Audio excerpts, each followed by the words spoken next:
authors, and welcome back to So God Told You to Write a Book, Now What?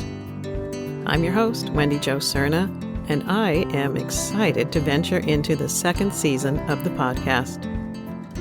In Season 1, I took you along with me through the process of writing, editing, and publishing my third novel, Solbakken, A Tale of Generations. I'm currently in the thick of getting my fourth novel, The Sabotage Scroll, finished up and published. But enough about me. Season 2 is going to be all about my fellow Christian authors who are launching their books. We're going to chat about the journey they took from the inception of their books to holding the finished products in their hands. So hop on board for Season 2 of So God Told You to Write a Book, Now What? I'm convinced you're going to find both inspiration and practical knowledge to help you obey the call of God on your life to create the book He has given you to create. Hey, if the author and finisher of all things told you to write a book, He believes that you can.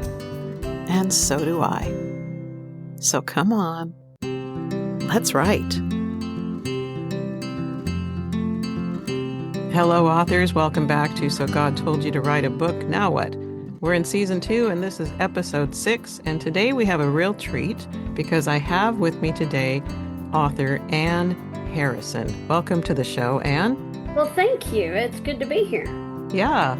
Anne and I met, it's probably 2 years ago now, and we haven't never met in person. We only met through Zoom calls because Anne interviewed me on her podcast, Inspirational Journey. Was that the name of it? Yeah, Inspirational Journeys, Stories That Matter was the name of the podcast I was running at the time. Yeah. And she interviewed me because I had just published I think it was my third book, Solbakken, at the time. Yep. And we had a wonderful time on that interview. So now it's time to turn the tables. And I get to interview Anne about her new book, which is a devotional called Praying Through the Seasons, 7 Aspects of Prayer and Communion with God. Now, Anne, are you living in Georgia currently? I am. Is Georgia home to you? Yes. Born and raised there? Yep. Wow. All right. Well, good. I'm out on the West Coast, so we got a little bit of a time difference here. But Anne is an author, a poet, and a freelance editor who is totally blind. Blind from birth, Anne? Yes. Well, to be honest with you, I was only supposed to get 8 hours of oxygen, and I got 24. So the optic nerves did not develop like they were supposed to. Ah, okay. So you've lived with this your whole life? Yes. Yes, but despite all of that, Anne is busy. She loves to crochet while listening to podcasts or music, or you can find her with her hands in a book, reading from her electronic braille display. And this is not your first foray into writing either. You've written some other things. What else have you written? Well, another thing that I'm really proud of, but that I wrote a poetry book called The Spirit of Creativity, Inspirational Poems for the Creative at Heart. I've written some other things, but had to rebrand them due to some branding issues that I had with other companies and all that kind of stuff. Sure. So you have a poetry book out. My mom was a poet, published a lot of poetry, so I'm familiar with that. That's lovely. I'll have to look at that as well. Okay. But so this specific book, how did you hear from God to write this book? Okay, this is what was interesting. Back in January, I was putting together another poetry book, put my fiction aside for a while. And then God said, I need you to write a devotional to go with this poetry book. And I'm like, okay, Lord, I'm not finished with this. No, I was not like, okay. I was like, wait, what? Yeah. And God gave me the foundation. I'm like, okay. So I started the bigger project. And then, of course, 2 years before that, I'd been to the Kingdom Writers Conference, Courageous Writer Edition, that was sponsored by Christian Book Academy. And God kept nudging me God nudged me a couple of years ago to try to join, and I was on my laptop. I only had one screen reader at the time, so it would not work for me. And then since I got my desktop, I have both JAWS, which is Job Access with Speech, and NVDA, non-visual desktop access. Okay. And and I have a way that I can switch between the two. Uh-huh. And so I had paid for a workshop on how to write a 21-day devotional. Of course, mine was a bit different, but anyway. And so I got the free trial and I kept trying, kept trying, kept trying with JAWS. God told me, why don't you try NVDA? And so I did that. And of course, I'm on Christian Book Academy with a scholarship now, or half Okay. scholarship. But the thing is, once I started, it was when I was trying to learn how to market my poetry book that Mm-hmm. God told me to break the devotionals, the big devotional that I was trying to write into smaller ones. Okay. Because Shelley Hits is all about, and she's not saying that you can't write a big book, but she's saying to get something out there while you're working on the bigger book. She's all Mm-hmm. about starting with the short Kindle ebook or the short book because you can do it in Kindle and print. And who is this you're So, referring to? CJ and Shelley Hits run Christian Book Academy. Okay. CJ and Shelley Hicks. And that's a program you can sign up It's for? a membership. Yeah, it's a membership program. Okay. If you go to christianbookacademy.com, Okay. you can learn more about their program. And I like their training methods because you know how you go to conferences and you get these workshops that are maybe 50 minutes Yeah. to an hour and a half, and it's Mm-hmm. a lot of information covered in one big workshop. Shelley does the bigger workshops like that, but during the workshops, most of the time it's implementation, but she Okay. also puts them in lessons in like shorter chunks, Hmm. so you're not overwhelmed. Right. Yeah. I know it's like drinking from a fire hose at conferences because you get a Yes. lot of information, and you're Yeah. trying to absorb it and then think, okay, how do I implement this? So this is a little bit a slower way to feed yourself a constant flow of learning. Right. You can learn how to do like publish your book and even doing your outline, writing your first chapter, Okay. writing your first draft, all of that Yeah. in one in little chunks. Yeah. You one at a time, which is Yeah. what works better for me. Yeah. That sounds very interesting. Yeah. So so you started this book like last January of 2025? Yes, this past January. I Okay. started working on this and then this one actually came out the ebook came out in July. Okay. And I did the paperback in September Okay. because I knew I have a friend who helped me with the cover and the formatting. Sure. So, but you're also busy. So you decided to do this in smaller chunks, which is an interesting strategy. And so you're also working on like the next chapter of this. Is that correct? The Walking with next God through the chapters. chapters is a series. Yeah, I've got a book that is right now called A Time to Journal, Mm-hmm. deepening your relationship through the art with God through the art of creative writing. Hmm. But actually, that book, because of the way God told me to structure it, it needs to be broken into two books instead of two parts. So Oh, the first one is going to be from tribulation to triumph, deepening your relationship with God through the art of self-expression. Because a lot of my testimony will be put in that book. And then okay. the second one is your sacred writing space, connecting with God through two-way journaling. Hmm. Interesting. So you've got Yes. a lot of projects. You never a What? dull moment with Ann Harrison. Right. And plus God's pulled me back into my original fiction. Oh, That really? yeah, oh my gosh, that thing has morphed so many times. You're still working on that one, huh? Oh yeah, from just a mystery to trying to do a psychological thriller to just a regular thriller. The research bogged me down on that to middle grade and then up to young adult speculative fiction. And now I'm in the process on the third draft of the rebrand, rewriting the story. Oh, wow. You got your hand in a lot of pots. Interesting. So this book that you've just put out, the devotional, did you self-publish this or was this through a hybrid publisher? How I did you do it? self-published it. I had some help, but I self-published it. Okay, so I was wondering so you have software that helps you with Yeah, I have two screen readers. screenwriters. Okay. Screen readers, it's text to speech technology. Okay. The Yeah. one So you need But that, but you also have people who are helping you. And so right, I have. how did you connect with the people who've assisted you? Okay, so I have a very dear friend, and she was learning how to do formatting through vellum and the cover design. Mm-hmm. Because she learned how to do the ebook cover and this full print Yeah. cover, Yeah. and so she did that for me.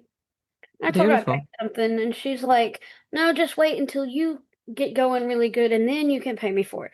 But Sure. actually, and I edit for her, so Oh, okay.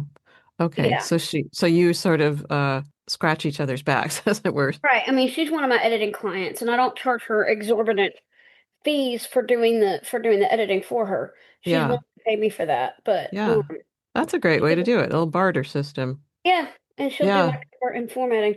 And the editor I used, Sally Shoup, I met her through a workshop that my friend Jen Lowry was doing on. I don't remember if it was book launches or something. She had done some free workshops during COVID on Hmm. Zoom.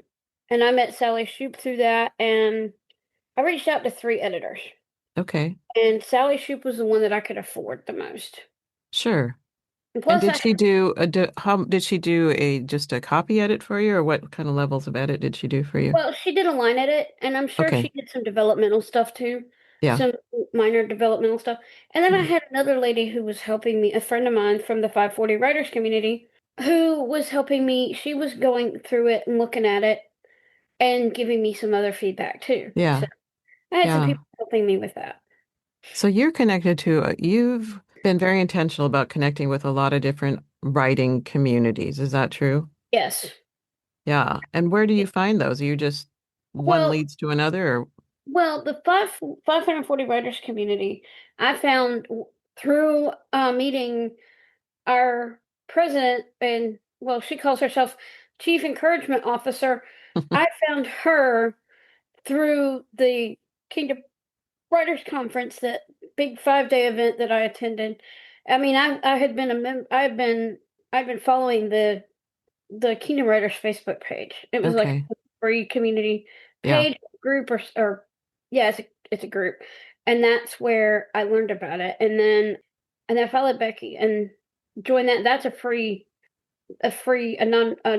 nonprofit, not for profit organization for writers, because she wants to have conference quality workshops that she does. She wants to have writers to have access to that when we can't afford if we can't afford to go to a conference. She Hmm. wants to give us the mini workshops on Thursday nights, and a writers and a community where we can write together Yeah. with their write-ins. And it's called It's Kingdom Writers, no, the one I'm talking about is 540 writers community. 540 Yeah, 540 writers community. Writers Community. Com is the Okay. website where you go and sign up for the newsletter. Oh, okay. And where Yeah, is the Kingdom Writers Conference? Where is that held? that's through Christian Book Academy. I'm trying to think. If you want to learn more about Christian Book Academy, you go to christianbookacademy.com. If you want to find out about the Kingdom Writers Conference, she has a kingdomwritersconference.com website. They Okay. just had one. She just did one in May. Okay. I Yeah, don't know and if she's gonna. it's a long comp, 5 days. No, that was that one particular Courageous Writer edition. Oh, okay. But Okay. she's doing them like in one day. Yeah. There's like the kickoff call, and then she has a workshop the next day that she does. Okay. But you also have, if you do it for free, you have 5 days to access the presentations. Okay. And then, Okay. but if you're a Christian Book Academy member, you don't have to pay for it. Okay. To access, you get that. Um, Yeah, part of the deal. yeah, it's part of the deal. There's a lot that's part of the deal. Yeah. So you do a lot to connect yourself to writers and those that can hold your hand, as it were, as you're going through the process of getting it up and out, written and not just written, but out published. Into the hands of the right reader at the right time. Yeah. That's one of the things that CJ and Shelley encourage us to pray for. Yeah. Yeah. Because you realize, I mean, I've written a few books now and you realize, okay, writing the book is only like half of the deal. Then you got Oh to get out yeah, and figure out how pray about and constantly work on, how do I get this into the hands of the readers who actually will really benefit from it? Yep, and that's where Shelley has there's like four different you can do in the Christian Book Academy. She has these marketing things where you have the marketing compass where the north is all about writing if you want to use writing for your marketing. She shows you how to do that, but I think there's more in depth. I've taken that Hmm. part of the course, but there's more in depth to it because I was a bit overwhelmed just trying to listen to all of the videos and things. Yeah. And then the South compass is for podcasts and speaking. Oh, okay. And then I think there's one for Amazon ads, and then there's one for just doing a short, just, taking the simple route. But then she also has the Marketing Explorer, which I haven't looked at it yet, but there's a choose your own adventure. So they Huh. have a lot of different workshops that you can Yeah. choose from in the on an Airtable database that she does. Yeah. Yeah. There's a lot of different ways to market anymore. But he also, I think, finding the way that suits you best is part of the challenge is because not everybody is can you can't be all things. But like you did podcasting for years. You're comfortable with that. And so Yeah. coming on here and doing this is sort of a sweet spot for you to get Oh your yeah. book out to people that because I live out on the West Coast, and I'm part of a couple of different writing groups. So now we can, go and intersect with each other's writing communities, which is part of how you get the word out, right? Yeah. I mean, and you also want to look for readers too. So another thing, and I have not, I needed to off my duff and do it, but I've been busy with editing projects too. So, but another thing too, they also have milestones for each part of the Kingdom Writers path that you follow for the Yeah. Christian Academy. You get a reward for choosing your topic and writing your outline. I think you get an instrumental music album. Hmm. You get a reward for doing finishing your first draft. You get I think there's a finish your first chapter award, and some of them are workshops. Hmm. And you get a reward for like finishing your first draft, publishing your book, and launching your book. They're different, and then the Impact Lives is 100 book sales. Okay. So you Okay. have So different, they keep you moving forward, progress, yeah, dangling a carrot out there to keep you, which is oh great. yeah, You and get accountability and you also get some rewards. Nice. you get milestones, you get workshops, you get art. Hmm. Um, you get a notebook and pen with Yeah. one of the milestones that the notebook she did the lettering on it herself. Hmm. Cool. Yeah. So it really keeps you going forward in the Yeah, process, which it is keeps part you part of the challenge of writing a book is to continual just one step, the next step, uh-huh. and then the next step, right? And with the progress pods, because I'm in a progress pod on Tuesday mornings, and the one thing that I mean, we do talk about our insights and highlights for the week, but the one thing that we focus on and the people in each pod focuses on is the next tiny step. Yes. That's That's good. that accountability part. Yeah, that's really good. So did you have any like big obstacles you had to overcome? I mean, I know there's lots of little obstacles, but as you're writing this book since last January, what are some of the things that sort of got in your way that you had to push through? Well, I had a lot of resistance Mm-hmm. because I was really excited about writing the devotional, and then I get going on it, and I'm like, oh, how can I do this? And then the devil tried to taunt me into working on this fiction before I was ready for it. God said, no, you don't need to Hmm. do that. You need to work on getting praying through the seasons out because he really wanted it out. Yeah, And just waiting for somebody else to do the formatting and stuff, just sure. that waiting period, that was a big thing because I'm like, Lord, I know you gave me this date, like July 17th for the ebook. Mm-hmm. And I said, I know you gave me this date, but I'm struggling to get things done. And even my friend who did the cover for me, Mm-hmm. she said God told her to get it ready so that I could get it out on that date. Wow. That's good. Good confirmation. I know part of I mean, when you have to rely on other people for editing and those things, I know in my last book that my editor had some, I mean, just personal issues come up that were pretty big and difficult to deal with. And so give her grace to set it aside for a few weeks and then deal with her life. And but all those things are part of your process too.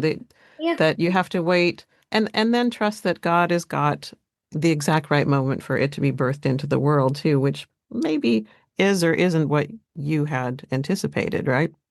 Yeah, and what was interesting, now that I've started rewriting the novel, I kept I'm like, Lord, you told me to do devotionals, but Yeah. now my characters just start yammering at me, and the Lord told me follow them, Hmm.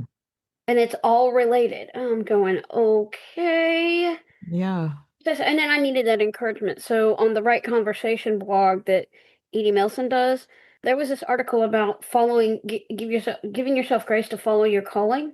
Hmm. It's like because he had written a 3-book series, and one of his characters came back and told him he said the story was finished but she said no. He Hmm. left her pregnant Hmm. at the end of the 3rd book. Yeah. And he was not only was he writing her character, he was trying to write her husband's character, and God said, "Don't write him, follow him." Hmm. So that was the encouragement that I needed to go where God leads. And one thing I heard about on the David McGee show, which is a podcast I've been listening to, he did an essay on life, and one thing that he said on yesterday's episode was writing pushes the boundaries, and then that God gave me and gets you out of the box you put yourself in. Well, that's for sure. Yeah. Right? Yeah. That's interesting. Yeah, I know with my books, I've written now 3 books that I put into a collection called the St. Gerard Collection because they all revolve around characters from this little town called St. Gerard. But I Hmm. certainly did not anticipate. I wrote one book about it and I didn't realize that there was a whole lot more to tell about those characters. And like you say, they come back to you with Yes, it is. there's more to tell about our lives. And so exploring that is kind of fun. And Becca says, you need to let Becca and Maggie, my twins, in my book, they said, Mm-hmm. you need to let us tell our story. Don't tell it the way you think you should. You need to Hmm. let us tell our story. And the Yeah. thing that I discovered with my fictional character, she's struggling with faith and not believing in some things that she sees. And there are some supernatural or some spiritual and maybe some supernatural elements, but given to Yeah. me by God. And Yeah. God told me, follow. And I said, God, what do you want me to do with this? Because you told me to write devotion. And he said, follow your characters. Hmm. But now's the time to do that because he seems Yeah, to have given you a specific time to write this devotional and get it across the finish line. True? true. And he's not, he's, I know that the journaling devotional that I've gotten working on, Yeah. I'm letting it sit because I kind of need to. I was ready to start editing, but he said wait. And then I got an editing project, and then that's when he gave me this one to start writing again. So when Hmm. he wants me to do whatever project he's got me doing and taking me between projects, as long as I'm not getting stuck, Yeah. Same it's thing. okay. Yeah, I know, Yeah. right? Yeah. So, but do you find that, at least for me, I think I talked with another guest about this, that doing something different that is still creative, when you go back to the last thing that you had to set aside, it like loosens up some creativity in you. Yes, because I even wrote a children's story. I haven't even edited. I haven't finished editing it or anything. I even wrote a children's story called "The Case of the Missing Socks," and Hmm. it was fun, right? But will it get published? Probably not now, because and one of the guys and the guy that's in my critique group, he said he liked the story, but he said you don't have the passion for this one as you did for your devotionals, and he couldn't say why, but he saw that. Yeah, yeah. So it was just a fun ride after going through getting tooth extractions. I think God was like, "Here, I'll give Just you something fun to create while you're dealing with that." yeah, because tooth extractions are not fun, that's for sure. No, they're not. Oh boy. Well, I feel that pain. I've been there on a few occasions. So let me ask you this. Have you always wanted to be an author, or is this a newer thing in your life? Well, it's kind of been off and on because I dabbled in it when I was in high school, Okay. and I never finished. I dabbled in it a couple of times, never really finished the story because Mm-hmm. I got sidetracked and I started reading. But and then in 2001, well, not in 2001, it was like 2003. Listened to this because the National Library Service calls them talking books. Yeah. Honestly, I call them audio. They would still be considered audiobooks just with the accessibility features. Yeah, yeah. Let me stop that. I listened to it was called New Stories of the South. It was edited by Lee Smith, Mm-hmm. and she was talking about how one of her students felt like she couldn't write. Hmm.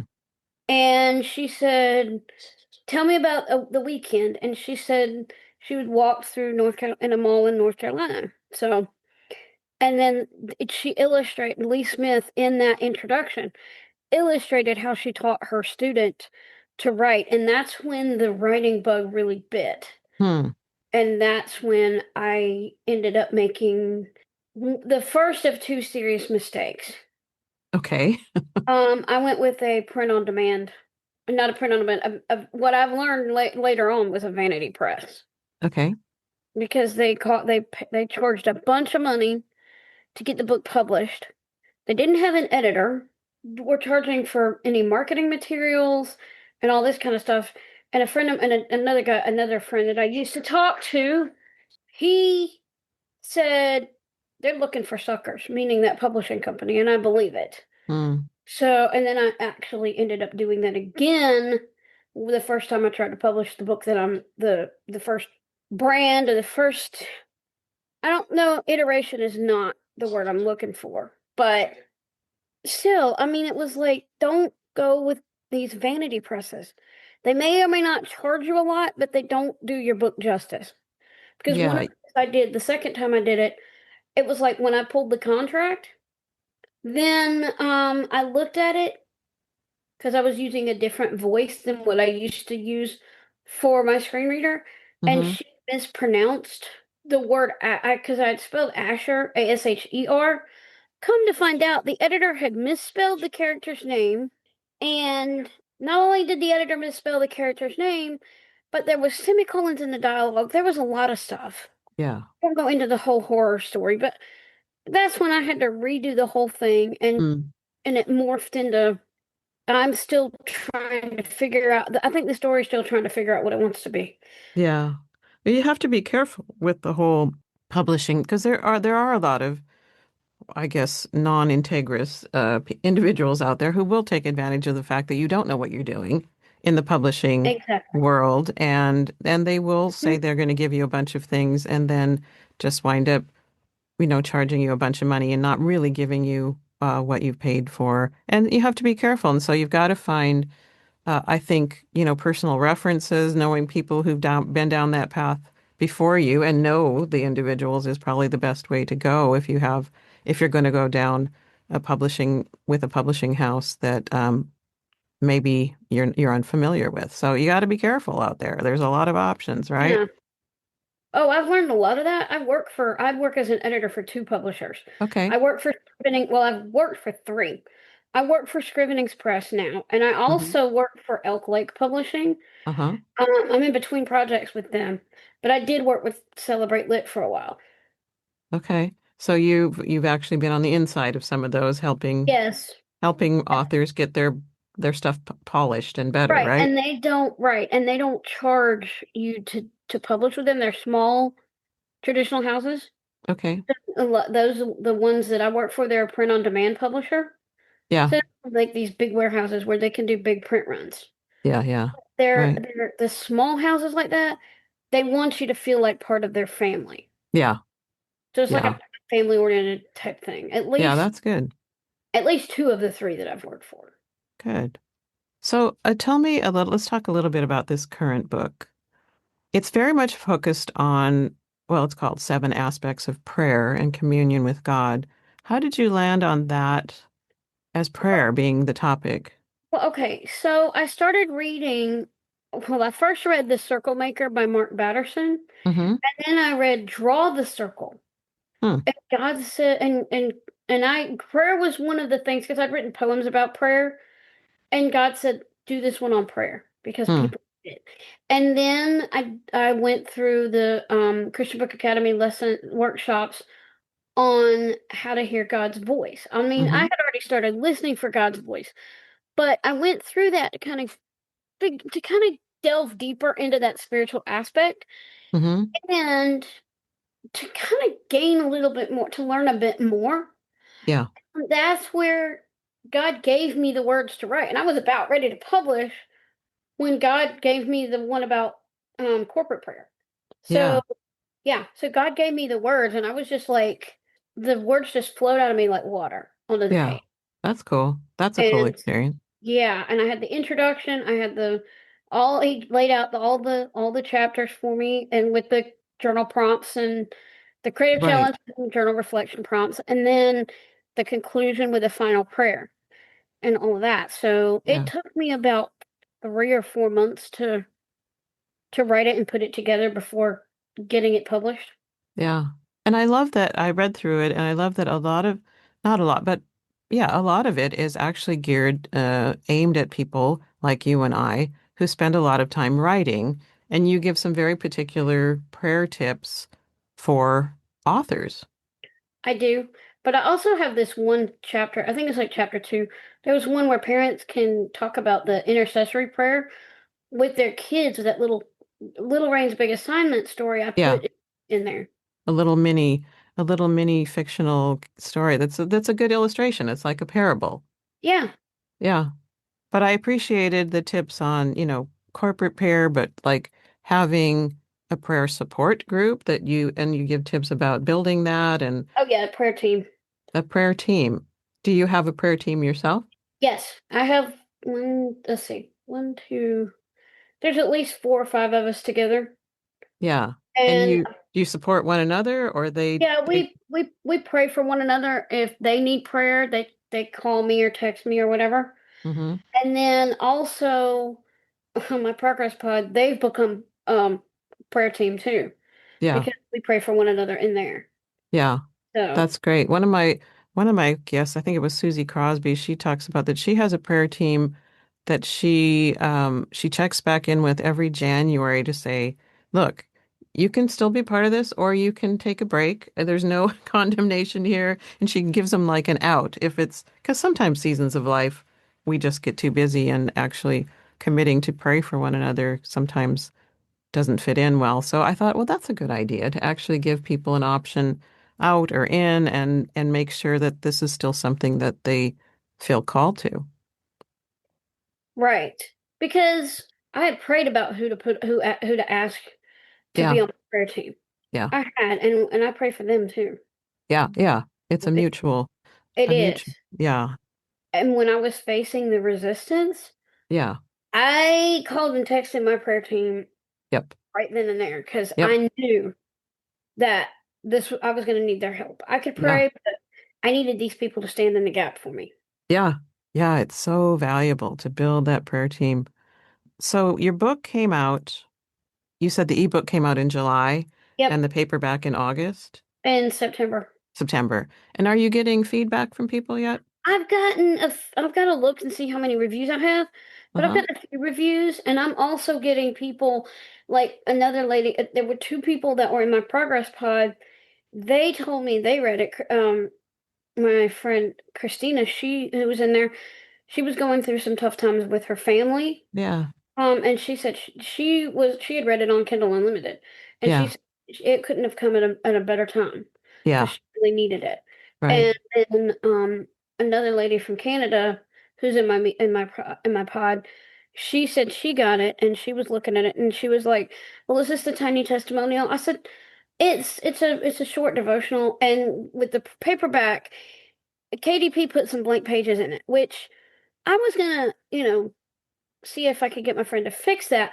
But honestly, and I don't know where the blank pages are, but honestly, you can use those as people can use those as journal pages. Yeah, because you really encourage at the end of each chapter some journal challenges that you give to people to actually, Yes. I mean, not to just read your stuff, which is good, but then to actually process it personally and write out those things in their journals.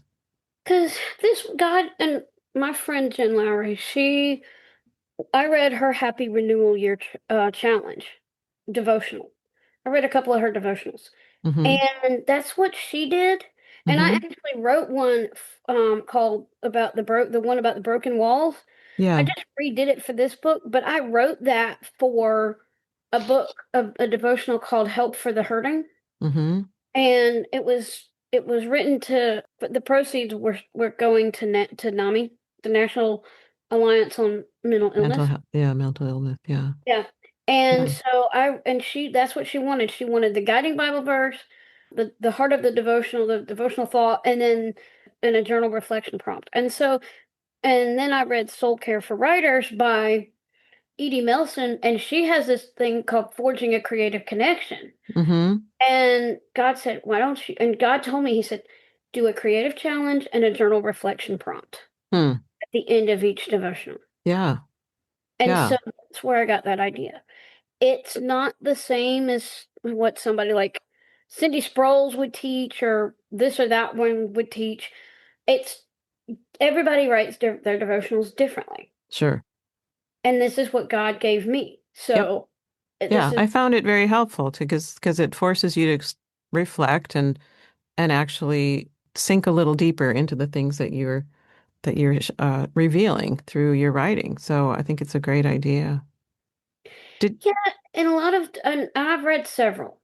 Sure. There was one that had like the title of the chapter, the devotion, then you've got the Bible verse, then you've got a a a thought and then a prayer and an activation. Mm-hmm. I'm reading one that's like that's centered on different aspects of the gospel. You Mm-hmm. get you get the title and the contributor's name and all that.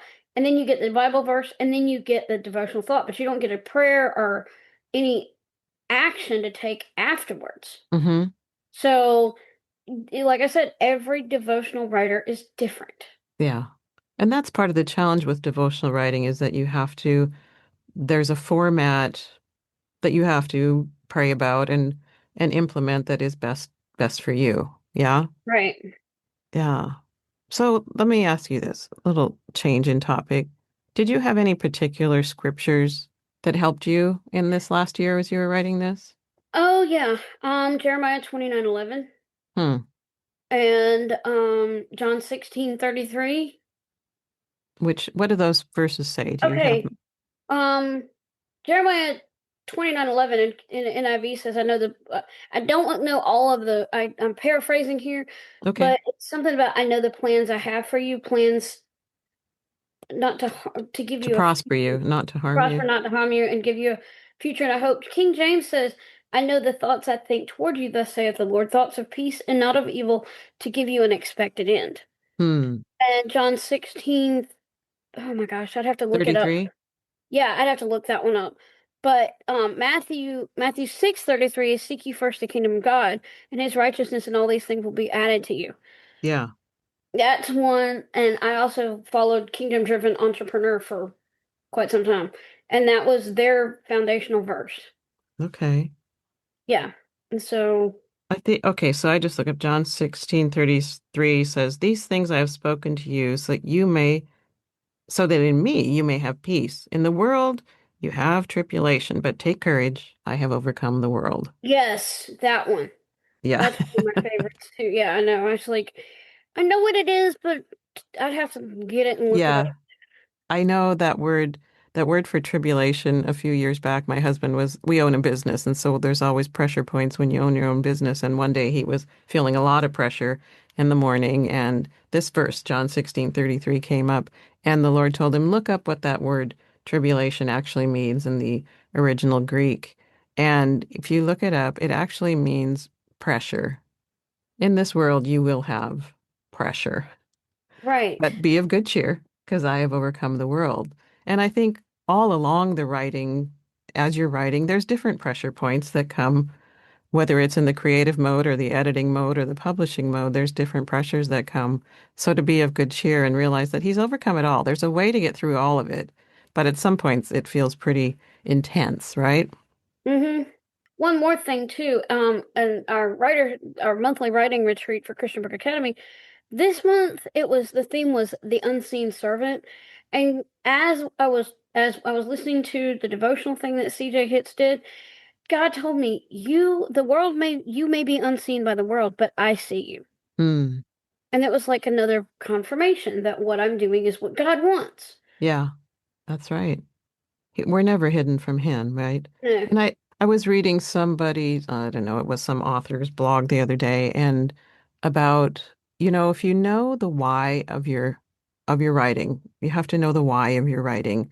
And if God has called you to do it, to be content in knowing I'm doing what He's asked me to do, regardless of what the outcome might be, as far as how many people read the book or how far it goes out into the world, that my obedience is actually just to do what He asked me to do.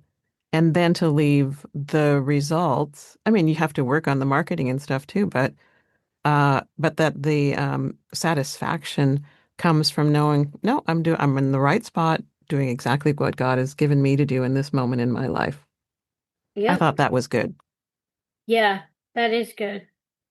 Okay, one more question here. If you could give aspiring authors one piece of advice, what would it be? Trust the process. Huh. Because believe you me, as I was working through the fiction side of things, and I kept asking myself, okay, why am I doing this? The Lord told me to write devotions. Now He's pulling me to this. What is behind this? Why? How is this related? I kept asking the hows and whys because I'm one of these people who want to know the why behind the what. Yeah. And and God just said, trust the process. Hmm. That's good because it's a And don't, long process. It's not an overnight deal. well, Rome wasn't built in a day. What? And don't compare yourself to somebody else. That's good too. Just because somebody's got their book is on bookseller status, they got millions of followers, they got this, that, and the other. Don't compare yourself to them. I struggled with that. Yeah, I think we all do. Yes, And it's easy to do because there's a bazillion books out there and a bazillion authors, and it's easy to look at the ones that are doing what you're kind of doing and say, how come they've got all that and I'm just slogging away here, blah, blah, blah. I know.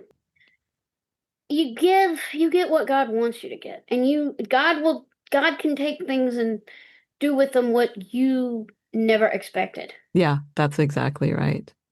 So your book is on Amazon, is that true? Both Yes. paperback and ebook? Yes, and I will be in January. It's on Kindle Unlimited for now, but it will be coming off on I think it's January the 11th, but or January. I don't remember the exact date, but it will be Okay. coming off of Kindle Unlimited because I am actually going to publish my book with go wide with Draft to Digital because What is that's what that? God told me to do. Draft to Digital. Huh. I'm not Yeah, familiar with it. yeah, they are a Draft to Digital is a it's a self-publishing platform. Okay. They distribute your book to libraries and all sorts. They can put your book on Hoopla and Luna. And I mean, when Smashwords was its own publishing company, it distributed to certain places, and then Drafted Digital expanded it even further. Okay. So, All right. Well, that's a good resource for my yeah, listeners. Thank yes. you. Wait, draft the number two digital.com. Draft the number two digit. Okay, good. And your website is just AnneHarrisonAuthor.com. Yes. Anne with no E. Yep. AnneHarrisonAuthor.com. And they can also find you on Facebook and Instagram with that. Yeah, Facebook and Instagram and Pinterest and YouTube and You're just everywhere, Anne. yeah, now Twitter is at AnnWright75 or X because I could not change that Yeah. because it's too many letters. Yeah. I get it. I get it. Right. Anne Harrison Author is longer. Is there anything else you want to add before we wrap this up, Anne? Well, all I can say is follow God's lead in your life. Hmm. And when you do get your hands on the book, if God leads you toward this book, I invite you to share it with somebody else Yep. and pray for those who you share it with. Yeah. That's right. Prayer is always, the book is about prayer, and prayer is about the book. Exactly. And also, if you don't mind, take a minute to leave a review Yeah, because it it's really so helps helpful, isn't others. it? Yes. So helpful when people do, even just rate it. That takes about 2 seconds, but leaving a review is super helpful. Yeah, it is. All right, Anne, it's been a pleasure talking to you again. You too. It's real. And so the name of the book again is Praying Through the Seasons, 7 Aspects of Prayer and Communion with God. And the author is Anne Harrison. So go out and buy it and pray through it and hand it off to somebody else. It'll be an encouragement. Yes. Thanks, Anne, for your time. I appreciate it. Thanks. Thanks. And Wendy. thanks, listeners. I sure love and appreciate you. Blessings and peace. Shalom, shalom.